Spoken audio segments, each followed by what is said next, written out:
तो hello everyone, मैं हूँ आशका सिन्हा और स्वागत है आपका स्कूल शिक्षा के इस ऑनलाइन लर्निंग प्लेटफॉर्म पे।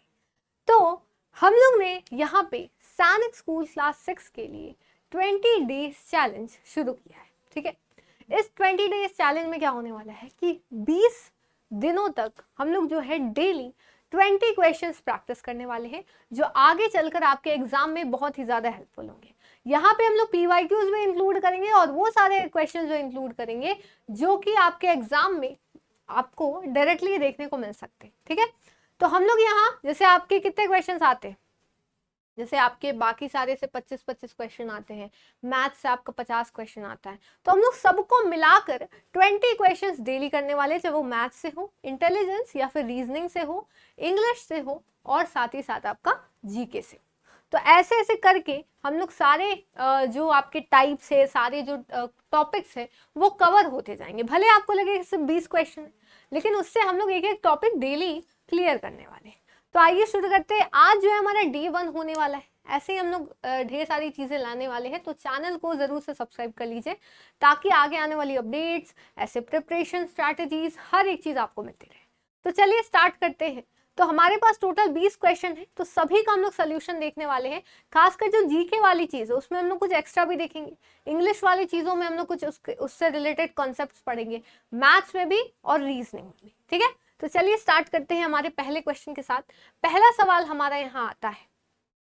ठीक है, तो इंग्लिश के क्वेश्चन से स्टार्ट करते हैं। Identify the tense of the following question. मेरी पहली आपसे रिक्वेस्ट ये रहेगी कि जब भी आप चीजें पढ़े, क्वेश्चन पढ़े, तो सबसे पहले क्वेश्चन समझे बाबू। ठीक है, कि क्वेश्चन में लिखा क्या है। हम लोग को पता है कि एग्जाम टाइम पे हड़बड़ी काफी ज्यादा होती है, तो आपको क्वेश्चन में देखना है कि क्वेश्चन जो है वो पूछ क्या रहा है। तो यहाँ टेंस पूछा जा रहा है ना। टेंस आपका सेंटेंस क्या है? The sun sets in the west. और मैं बता दूं कि बेसिक चीजें हम लोग पढ़ेंगे, ठीक है, बेसिक चीजें हम लोग करेंगे, लेकिन हम लोग आपको बेसिक अंडरस्टैंडिंग मतलब मेरे हिसाब से रहनी चाहिए, तभी हम लोग ये सारे क्वेश्चन समझ पाएंगे। ठीक है, और नहीं हो रही है तो उसके लिए हम लोग आगे बात करेंगे। फिलहाल क्वेश्चन को देखते हैं। The sun sets in the west मतलब क्या है? सूरज पश्चिम में डूबता है। अब मान लो आपको किसी सेंटेंस का हिंदी समझ आ रहा हो या नहीं आ रहा हो, ठीक है, डजंट मैटर। आपको क्या देखना है? जब भी आपसे टेंस पूछा जाए ना, तब आप सीधा उठाओ उसका वर्ब, कि कहाँ बताया जा रहा है। वर्ब से कैसे हमें पता चलता है टेंस, वो अभी मैं बताऊंगी, लेकिन सबसे पहले आपको क्या देखना है कि भाई वर्ब कौन सा है। तो वर्ब आपको समझ में आ रहा है, सब्जेक्ट और ऑब्जेक्ट के बीच में, हालांकि ऑब्जेक्ट नहीं है, ये प्रीपोजिशनल ऑब्जेक्ट है, बात करेंगे उस पर। ठीक है, फिलहाल आप समझो कि सब्जेक्ट के बाद आपका जनरली वर्ब आता है। ठीक है, सेट्स, तो सेट्स क्या मतलब सूरज ढलता है। तो ये जो है, क्या आपने पढ़ा है? V1 होता है, V2 होता है, V3 होता है, V4 होता है और V5 होता है। तो जो उसमें S या फिर ES लगता है वो आपका V5 में होता है। और अगर मैं आपको शॉर्ट में पढ़ाऊं, टेंस अगर आपको एकदम डिटेल में नहीं जानना, सिर्फ हम लोग एंट्रेंस के हिसाब से देखेंगे कि भाई कैसे चीजें होती, तो जो V5 है, आप मेरे साथ याद करो, हम लोग डेली डेली 20 दिन में आप सीख जाओगे। ठीक है, तो जो V5 होता है बाबू, वो हमेशा प्रेजेंट इंडेफिनिट को दिखाता है। ठीक है, आपके 3 टेंस होते हैं ना, प्रेजेंट होता है, पास्ट होता है और फ्यूचर होता है। और इसके भी अलग पार्ट होते हैं। प्रेजेंट इंडेफिनिट होता है, सिंपल प्रेजेंट टेंस होता है, प्रेजेंट कॉन्टिन्यूअस टेंस होता है। ठीक है, तो ऐसे ऐसे चीजें होती, तो वो चीजें, तो फ्यूचर प्रेजेंट टेंस होता है, बहुत सारी चीजें। तो V5 आपका किसको डिनोट करता है? अगर मैं डायरेक्टली बात करूं तो आपका प्रेजेंट इंडेफिनिट को, मतलब वो सारी चीजें जो एक स्टेटमेंट के फॉर्म में होती है, जो जनरल यूनिवर्सल स्टेटमेंट है, मतलब जो हर जगह फॉलो होती है। जैसे सूरज हमेशा वेस्ट में ही ढलता है, तो ये सारी चीजें हमेशा प्रेजेंट फॉर्म में ही लिखी जाती है। तो आपका सन सेट्स क्या हो जाएगा? प्रेजेंट इंडेफिनिट हो जाएगा। ठीक है, ये चीज याद रखिएगा। आते हैं नेक्स्ट सवाल पे। Choose the word opposite in meaning from the given option. अब इसमें एक और चीज है, जब भी कोई भारी वर्ड आपसे आता है ना, वोकैबुलरी से सवाल पूछ दिया जाता है, सिनोनिम सेम मीनिंग वाले, एंटोनिम ऑपोजिट मीनिंग वाले, तो हम लोग इसमें हड़बड़ी में क्या करते हैं ना, आपके पास OMR होती है, आप दोबारा उसको करेक्ट नहीं कर सकते एक बार आपने गलती कर दी तो हमेशा ध्यान से पढ़ो कि मीनिंग का मतलब वर्ड का सिनोनिम पूछा है या एंटोनिम पूछा है ना। तो सिनोनिम पूछा है कि एंटोनिम, ऑपोजिट मतलब एंटोनिम है ना, मतलब उल्टा मीनिंग क्या है। तो सबसे पहले तो देखो भाई थ्रेट का मतलब क्या होता है। थ्रेट का मतलब कोई ऐसी चीज हो सकती है जो आपको नुकसान पहुंचा सकती है। क्या आपके घर में चोर घुसा है तो क्या ये एक थ्रेट की बात है? क्या वो आपको हार्म कर सकता है? Of course. अगर आप जंगल में गए शेर आपके सामने, क्या वो एक थ्रेट हो सकता है? क्या कोई इंसान आपको अगर धमकी दे रहा है यानी वो आपको नुकसान पहुंचाएगा ये चीज कह रहा है, तो उसको भी इंग्लिश में क्या कहते हैं? थ्रेट कहते हैं कि ही थ्रेटेंड मी, उसने मुझे धमकी दी। तो ये जो वर्ड है थ्रेट, इसका मतलब ही होता है वो चीज जो आपको हार्म कर सकती है, नुकसान पहुंचा सकती है। तो इस चीज का उल्टा क्या होना चाहिए? Is it menace? मेनेस का मतलब भी होता है थ्रेट, इट इज सिनोनिम। यानी थ्रेट और मेनेस का मतलब क्या होता है? दोनों का मतलब ऑलमोस्ट सेम होता है, तो हम लोग इसको सिनोनिम कंसिडर कर सकते हैं, ठीक है, सेम मीनिंग वाला कंसिडर कर सकते हैं। थॉटफुल का मतलब क्या होता है? थॉट का मतलब क्या होता है? सोच। थॉटफुल ऐसा इंसान होता है या ऐसी एक कह सकते हैं चीज होती है, एक एक्ट होता है जिसमें आप सामने वाले के बारे में सोच रहे हो। किसी के बारे में सोचना, किसी के बारे में ये चीज करना कि नहीं आप सामने वाले आप देख रहे हो कि क्या है कि उसको प्यास लगी तो आप जाके उसको पानी दे दिया, तो that is a thoughtful act कि आपने सोचा कि अरे उसको प्यास लगी होगी, मैं उसको पानी दे देता हूँ, ठीक है। फिर बात करें सेफ्टी, तो क्या ये हमें थोड़ा थोड़ा लग रहा है कि थ्रेट के उल्टा है कि कोई चीज हमें हार्म कर सकती है, लेकिन कोई चीज हमें प्रोटेक्ट करती है, वो सेफ्टी के अंतर्गत आता है। तो हमारा आंसर क्या हो जाएगा? सेफ्टी हो जाएगा क्या? और प्रॉस्पर मतलब होता है समृद्ध, मतलब कोई जगह बहुत ज्यादा फ्लरिश कर रही है, आगे बढ़ रही है, तो उसको हम लोग प्रॉस्पर वर्ड से कंसिडर कर सकते हैं। तो इसका कोई लेना देना नहीं है हार्म से, इसमें हार्म कहाँ हो रहा है? इसमें तो और अच्छी चीजें हो रही है। तो इसका जस्ट ऑपोजिट प्रॉस्पर नहीं हो सकता थ्रेट का, सेफ्टी इसका आंसर हो जाएगा, ठीक है। मैंने पूरे समझाने का प्रयास कर रही हूँ यहाँ पे। आगे चलते हैं, सिलेक्ट द इनकरेक्ट ऑप्शन, इनमें से गलत ऑप्शन कौन सा है? तो आप देख सकते हैं यहाँ पे सिंगुलर और प्लूरल दिखाया जा रहा है। तो सिंगुलर है जैसे आपका माउस, माउस का प्लूरल क्या होता है बाबू? माइस। सही है क्या? बिल्कुल। चाइल्ड क्या होता है? चाइल्ड्स होता है क्या? नहीं, चिल्ड्रन, ठीक है।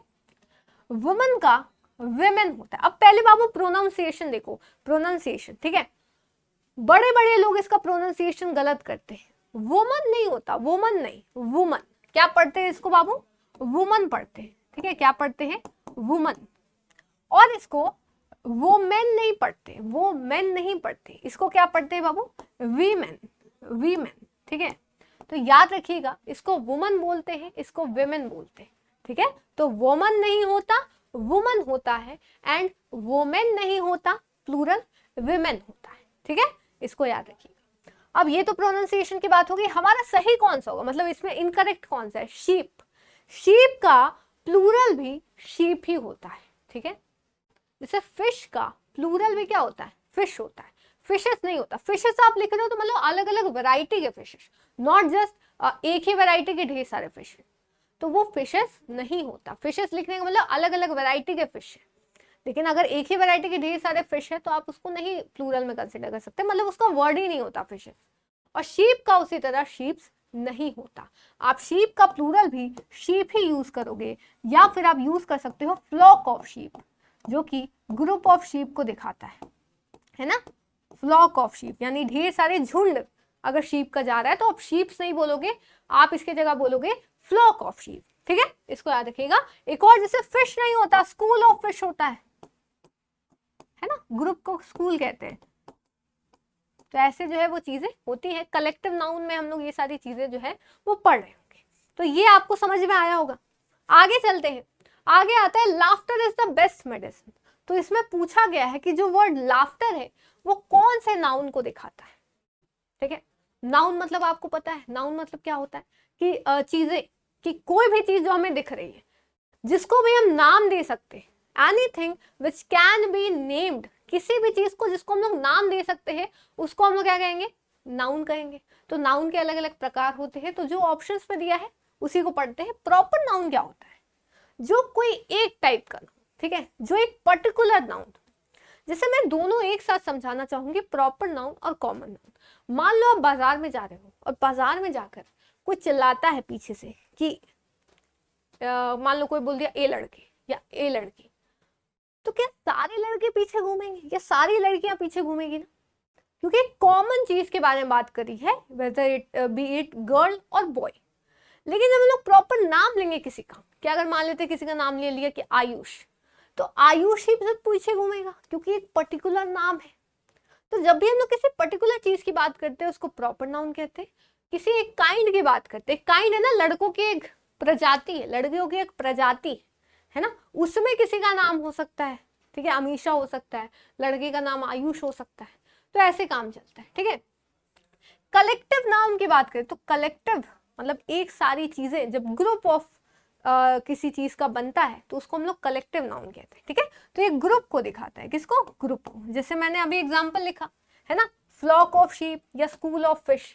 तो ऐसे चीजें जो है वो चलती हैं, कलेक्टिव ग्रुप को दिखाते हैं। तो क्या लाफ्टर किसी ग्रुप को दिखा रहा है, किसी पर्टिकुलर चीज को दिखा रहा है क्या, नहीं, किसी कॉमन चीज को दिखा रहा है, काइंड को। क्या लाफ्टर में ढेर सारी चीजें होती हैं, खुश वाली हंसी, दुखी वाली हंसी, ऐसा कुछ सुनने को मिला है क्या, नहीं। तो इसमें आता है बाबू एब्स्ट्रैक्ट नाउन। एब्स्ट्रैक्ट नाउन क्या होता है, जिस नाउन को, जिस संज्ञा को हम लोग फील कर सकते हैं, बस ना छू सकते हैं, ना देख सकते हैं, ना सुन सकते हैं, सिर्फ और सिर्फ फील कर सकते हैं, ठीक है। अब हंसने को आप नहीं बोलोगे कि मैम ये तो हम लोग देख रहे हैं हंसते हुए, तो आप हंसते हुए देख रहे हो, आप हंसी को नहीं देख सकते, ठीक है, वो आप इंसान को देख रहे हो। अब कोई जबरदस्ती हंस रहा है तो वो फेक लाफ्टर भी हो सकता है, तो वो चीज बस फील की जा सकती है, उसको टच या देखा या सुना नहीं जा सकता, ठीक है। तो ये आपका एब्स्ट्रैक्ट नाउन होता है। इसमें और एग्जांपल हो सकते हैं, हंगर हो सकता है, भूख, भूख लगी कोई देख सकता है क्या, एंगर हो सकता है, गुस्सा हो सकता है, लव हो सकता है, हेट्रेड हो सकता है, ठीक है। तो ये चीजें आती है इसको, ठीक है। तो हेट्रेड होगा, हेट तो नहीं होगा, हेट, ठीक है, इसको याद रखिएगा। आगे चलते हैं, अब आते हैं हमारा लास्ट क्वेश्चन, ठीक है, इंग्लिश का। क्या है इसमें, the baby was dash in the room. अब जब हम लोग टेंस को थोड़ा ज्यादा डिटेल में समझ रहे होंगे तब हम लोग देखेंगे कि जब टेंस में जब भी वॉज आता है, जनरली इज आता है, एम आता है, आर आता है, ठीक है, और फ्यूचर में विल या शैल बी आता है, बी के साथ, तो हमेशा इसके साथ V4 लगता है। क्या लगता है, V4 लगता है जनरली। इसको हम लोग कहेंगे प्रेजेंट कॉन्टिन्यूअस टेंस। ये क्या है, प्रेजेंट कॉन्टिन्यूअस टेंस। आप इसको याद कर सकते हो, ये पास्ट कॉन्टिन्यूअस टेंस और ये फ्यूचर कॉन्टिन्यूअस टेंस। तो the baby is sleeping, ING लग जाएगा, V4 में क्या लगता है बाबू, ING लग जाता है ना। तो बेबी इज स्लीपिंग, बच्चा अभी सो रहा है। पास्ट में हो तो बेबी वॉज स्लीपिंग, या प्लूरल है तो वर हो जाएगा। इसको वेयर नहीं पढ़ते, इसको वर पढ़ते हैं, मैं पहले ही बता दूं। और फ्यूचर में आपका विल बी स्लीपिंग, हालांकि ये सेंटेंस थोड़ा अटपटा है, फिर भी समझ लो, he will be going to the market, ऐसे आप कोई सेंटेंस समझ लो कि उस समय वो बाजार जा रहा होगा, ऐसा। तो ऐसे जो है सेंटेंसेस बनते हैं। तो आप ये याद कर सकते हो कि वॉज वर के साथ V4 लगता है जनरली, इज एम आर के साथ लगता है। तो आप अभी 6 लेवल पे तो आपसे जनरली यही पूछेगा, पैसिव में उतना नहीं जाएगा, ठीक है। तो आप यहाँ क्या कर सकते हो, वॉज लगा है तो आपका क्या होगा, स्लीपिंग हो जाएगा। क्या हो जाएगा, स्लीपिंग, ING, किसी और में नहीं लगा है ING, लगा है, लेकिन आपका यहाँ भी ध्यान देना है कि वॉज ऑलरेडी, तो वॉज के बाद विल तो आएगा नहीं, यहाँ भी विल है, और वॉज के साथ स्लीप तो लगेगा नहीं बाबू, क्योंकि ING फॉर्म लगती है वॉज या वर के साथ जनरली, एक्टिव में बात करूं तो, ठीक है। तो वहां हम लोग ऐसे कर सकते हैं। अब आगे आते हैं, थोड़े मैथ्स के सवाल भी करते हैं यहाँ पे, ठीक है, मैथ्स को भी पढ़ते हैं। तो मैथ्स में जैसे आपका यहाँ क्वेश्चन है, in the given figure the value of x is, इसमें x की वैल्यू क्या होगी। जैसा आप देख सकते हो कि यहाँ पे एंगल दिया है आपको, ठीक है, ये 50 डिग्री बन रहा है, ये 32 डिग्री बन रहा है। यहाँ आपसे पूछा गया कि यहाँ जो x है ये कितना डिग्री होगा। तो आइए इस फिगर को थोड़ा सा समझते हैं। ये कुछ ऐसा है क्या, अगर मैं इस फिगर को तोड़ूं, ठीक है, तो ये एक स्ट्रेट लाइन हमें दिख रही है, इसको तोड़ो, फिर एक हमें ऐसे कुछ दिख रहा है क्या, हाँ मैम दिख रहा है। यहाँ क्या है आपका 32 डिग्री बन रहा है, और यहाँ क्या बन रहा है आपका 50 डिग्री बन रहा है। याद करिए जब आपने एंगल्स के बारे में पढ़ा होगा तो उसमें एक एंगल पढ़ा होगा, दैट इज स्ट्रेट एंगल। तो जब भी कोई स्ट्रेट लाइन, कोई सीधी रेखा बनती है तो उसमें हमेशा कितना डिग्री बन रहा होता है, उसमें हमेशा 180 डिग्री बन रहा होता है। तो क्या ये टोटल 180 डिग्री होगा, है ना, क्या ये पूरा 180 डिग्री होगा क्या। तो ये जो पार्ट है ये छूट गया, तो यानी अगर पूरा टोटल 180 डिग्री है तो अगर ये 50 डिग्री हो गया, ये 32 डिग्री हो गया, है ना, तो 50 और 32 कितना हो गया, 82 डिग्री हो गया क्या, है ना। तो पूरा तो बाबू 180 होना था, ये दोनों मिलाकर 82 ही बना पा रहे हैं। तो यानी अगर टोटल 180 रुपए सबको देने थे, इसने 50 रुपए दिए, इसने 32 रुपए दिए, तो बीच वाले ने कितने रुपए दिए होंगे, तो माइनस कर देते ना 180 से, उसने उतने ही दिए होंगे। तो क्या आ जाएगा यहाँ पे 98 आ जाएगा क्या, 98 आ जाएगा क्या, तो 98 डिग्री यहाँ पे आंसर आता है। अभी आंसर नहीं आया, याद रखो, ये यानी कितना हो गया 98 डिग्री। अब इस फिगर को और तोड़ते हैं, हमें अगर ये स्ट्रेट लाइन हटा दूं तो क्या ये कोई फिगर ऐसा दिख रहा है क्या, अगर मैंने अभी ये पता किया कि ये 98 डिग्री है, अगर मैं बीच की लाइन हटा दी ये 98 डिग्री है, तो आपने एक टर्म पढ़ा होगा मैथमेटिक्स में, मैथ्स में, वर्टिकली ऑपोजिट एंगल, है ना। यानी जो आमने सामने इस तरह से जब दो रेखाएं, दो लाइंस आपस में कटती हैं एंड उस बीच में जो पॉइंट होता है उसके सामने वाली जो एंगल्स होते हैं वो सेम होती है और इसी को वर्टिकली ऑपोजिट एंगल बोलते हैं। तो इसके सामने अगर ये एंगल है तो ये भी उतनी डिग्री का ही होगा। तो क्या x की वैल्यू हमें पता चल गई कितनी डिग्री होगी, 98 डिग्री होगी। अगर मान लो ये कोई डिग्री होती तो ये भी उतनी ही होती क्योंकि ये सामने, ठीक है।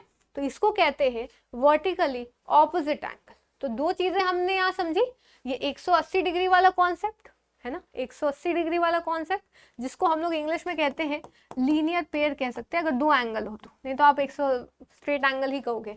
और इसको हम लोग क्या कहते हैं vertically opposite angle, vertically opposite angle कहते हैं इसको, ठीक है बाबू, इसको याद रखिएगा। आगे चलते हैं, आगे आता है Joseph borrowed 25,000 on simple interest at the rate of 6% per annum for 4 years।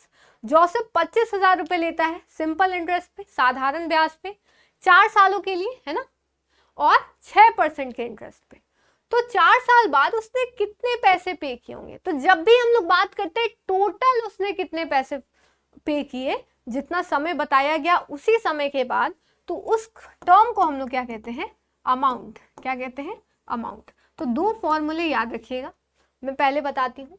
तो अमाउंट उसको कहते हैं, याद रखिएगा। पहले इसको समझते हैं कि पहले इंटरेस्ट निकाल लेते हैं कि उसने इंटरेस्ट कितना दिया होगा, मतलब इतना उधार तो उसने लौटाया ही, लेकिन साथ में ब्याज कितना दिया, इंटरेस्ट कितना दिया। तो एसआई का फॉर्मूला आता होगा सबको, P into R into T by 100 हो जाएगा, है ना।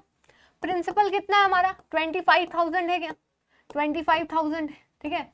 रेट ऑफ इंटरेस्ट कितना है 6 और साल कितना है 4, तो बाय 100 कर दो। तो क्या ये दो जीरो इस जीरो के साथ चले जाएंगे, क्या 25 इंटू 6 4 जा कितना हो जाएगा 24 हो जाएगा, या आप इसको ज्यादा इजी क्या कर सकते हो 25 इंटू 4 कर दो, कितना हो गया 100, 100 इंटू 6, ठीक है। तो आपका कितना हो गया 6,000 आ जाएगा यहाँ पे, ठीक है। कितना आ जाएगा 25,000 था ना, तो एक जीरो और आ जाएगा, ठीक है। इसको एक मिनट, 25,000 था ना, तो दो जीरो यहाँ से गए तो एक जीरो और बच गया, तो आपको कितना हो गया ये 1,000 हो गया, है ना। 250 इंटू 4 कितना होगा 1,000, 1,000 इंटू 6 6,000। तो हमारा सिंपल इंटरेस्ट कितना आ गया 6,000। लेकिन हमें ये तो ब्याज आया ना, 6,000 नहीं लगा देना, ऑप्शन में आए तो भी नहीं लगाना। हमें पूछा उसने कितने पैसे दिए होंगे। जब आप उधार लेते हो तो क्या सिर्फ ब्याज चुकाते हो, एक्चुअल जो प्रिंसिपल था वो भी तो चुकाओगे, तो दोनों को जोड़ दो, है ना। तो अमाउंट बराबर कितना होता है प्रिंसिपल प्लस ब्याज यानी एसआई। तो प्रिंसिपल था हमारा 25,000 और एसआई है हमारा 6,000, तो दोनों को जोड़ोगे तो बाबू कितना आएगा 31,000, और यही हमारा क्या हो जाएगा आंसर हो जाएगा। होप आपको यहाँ पे ये चीज समझ में आई होगी, ठीक है। आगे चलते हैं, आगे आता है an angle is 3 times of the half of a right angle, find its supplement. एक एंगल जो है वो 3, अब देखो ऐसे जो स्टेटमेंट वाले क्वेश्चन है इसको आराम से बनाते हैं। क्या है एंगल जो है वो 3 टाइम्स है of the half of a right angle. जो ये लिखा बोला है मैं बस लिखते जाऊंगी। एक एंगल है, चलो इस एंगल को नाम दे देते हैं ए। तो ए क्या है भाई 3 टाइम्स, 3 टाइम्स, कोई दिक्कत, ऑफ द हाफ ऑफ में हमेशा इनटू लगता है, मल्टीप्लाई लगता है। राइट एंगल क्या होता है बाबू, 90 डिग्री होता है क्या, है ना। बस पहले एंगल निकाल लेते फिर उसका सप्लीमेंट निकालेंगे। अब ये क्या इससे कट जाएगा 45 से, और 45 इंटू 3 क्या होगा, 3 5 जा 15 का 1, 3 4 जा 12, 135 डिग्री आ जाएगा। तो क्या मेरा आंसर 135 डिग्री है, नहीं। क्वेश्चन पूरा पढ़ना है आपको, फाइंड इट्स सप्लीमेंट। तो सप्लीमेंट क्या होगा, सप्लीमेंट क्या होगा समझो, सप्लीमेंट क्या होता है, सप्लीमेंट जहां भी पूछे तो आंख बंद करके 180 से माइनस कर देना, 180 से माइनस कर देना, ठीक है। तो कितना आ जाएगा आपका 45 डिग्री आपका सही आंसर होगा।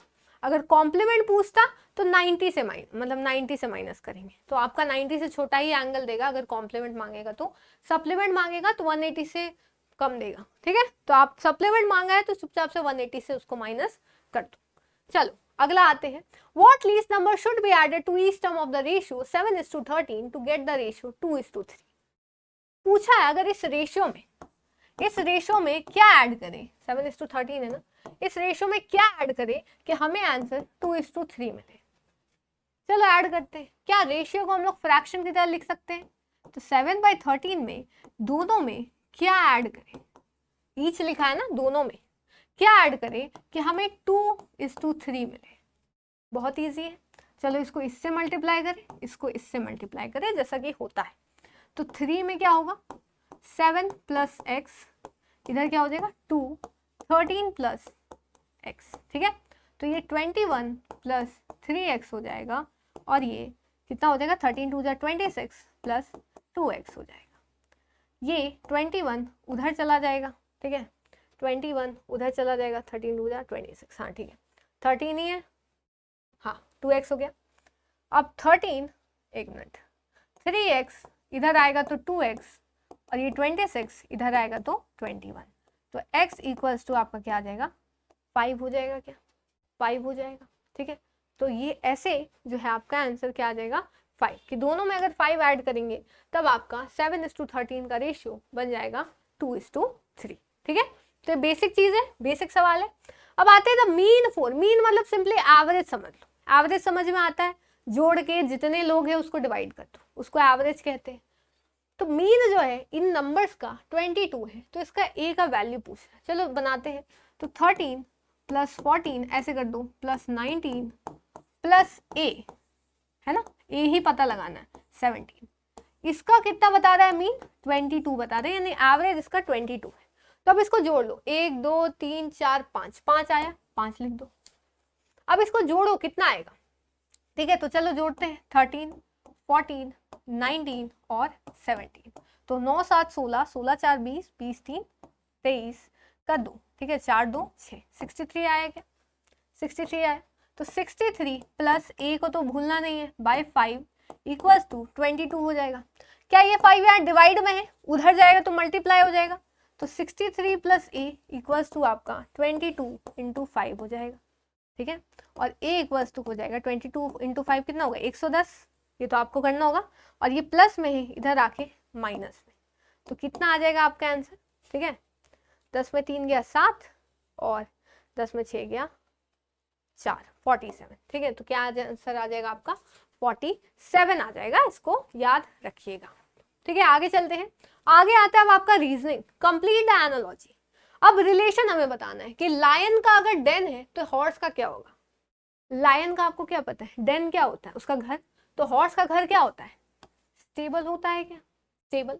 बायर का याद रखना ये काउ का होता है, ठीक है। बार्न का याद रखना कैटल का होता है जिसमें हॉर्स काउ सब आ जाते हैं। बुरो किसका होता है रैबिट का।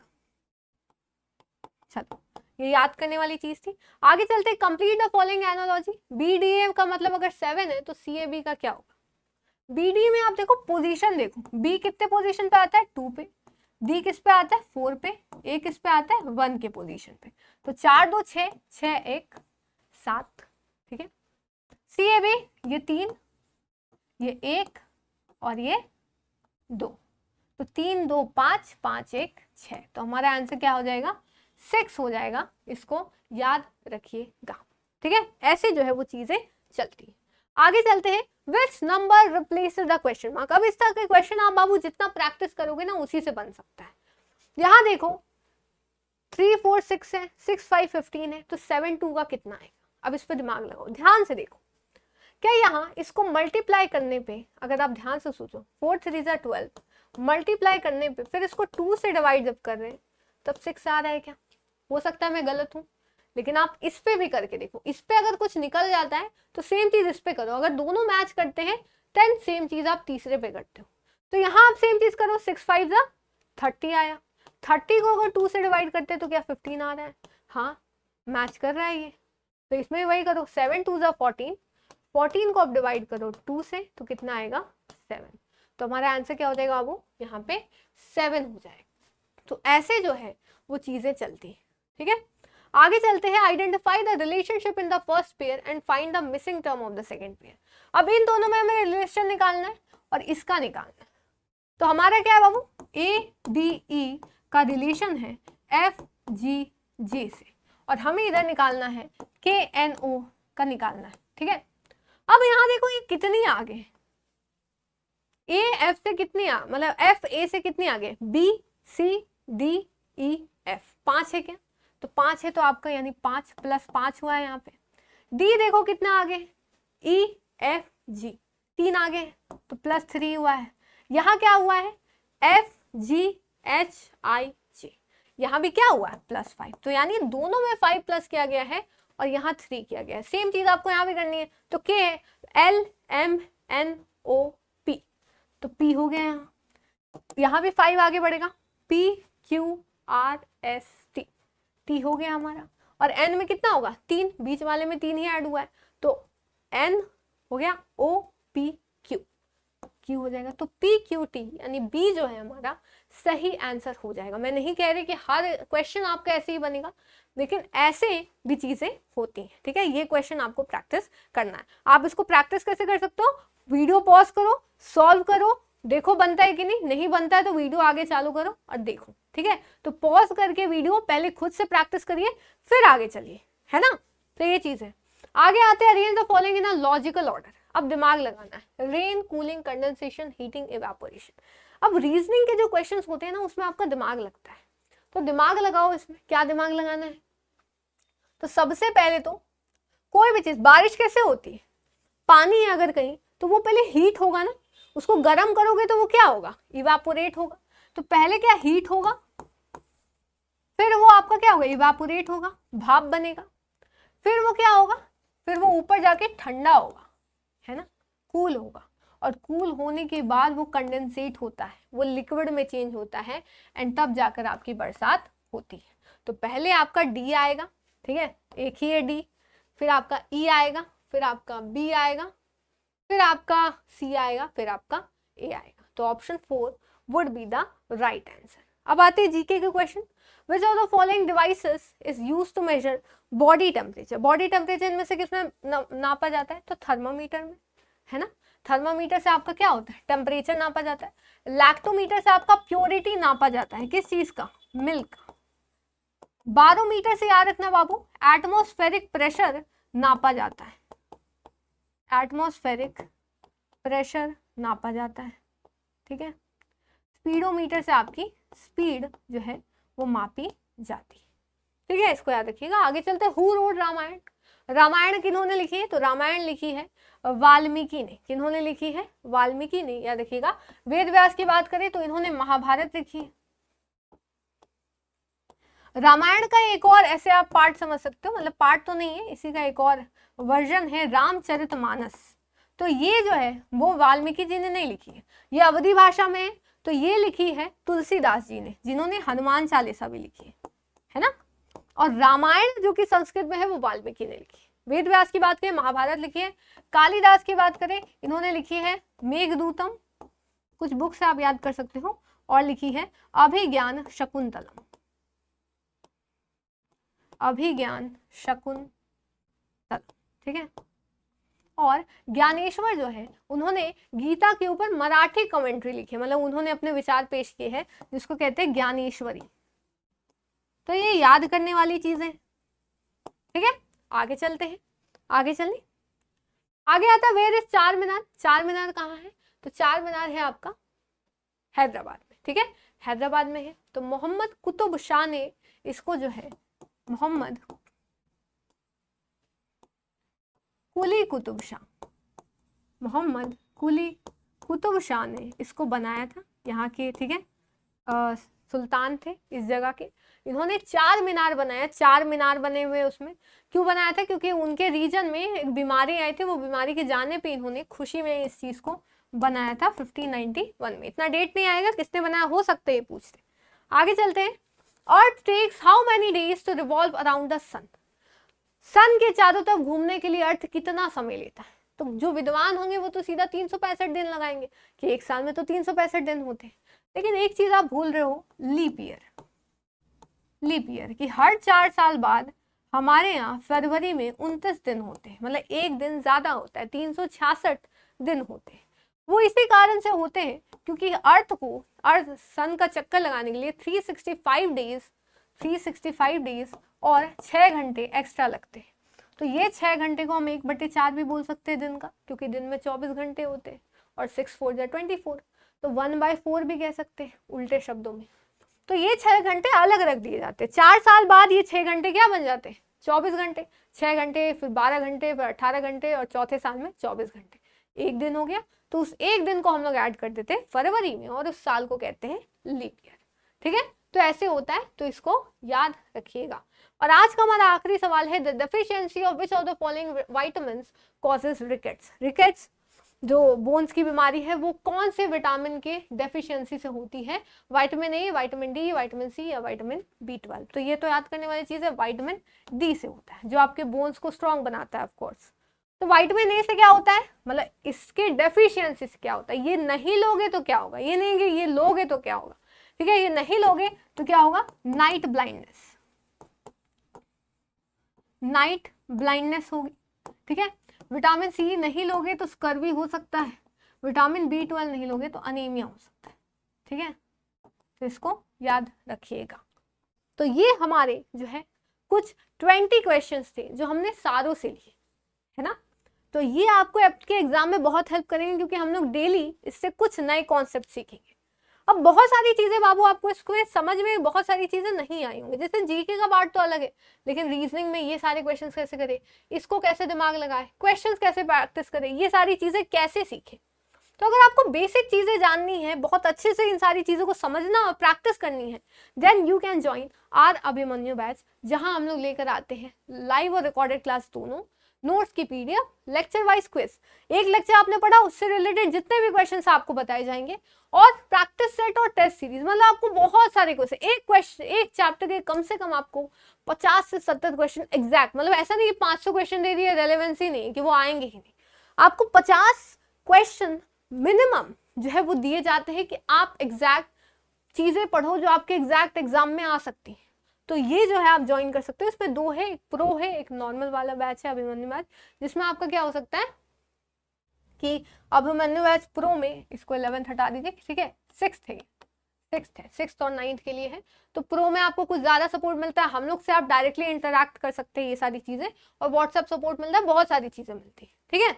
और आगे आने वाले जितने भी कोर्स आएंगे इंक्लूडिंग द क्रैश कोर्स, वो भी आपको फ्री मिलता है। तो ये चीजें, ठीक है।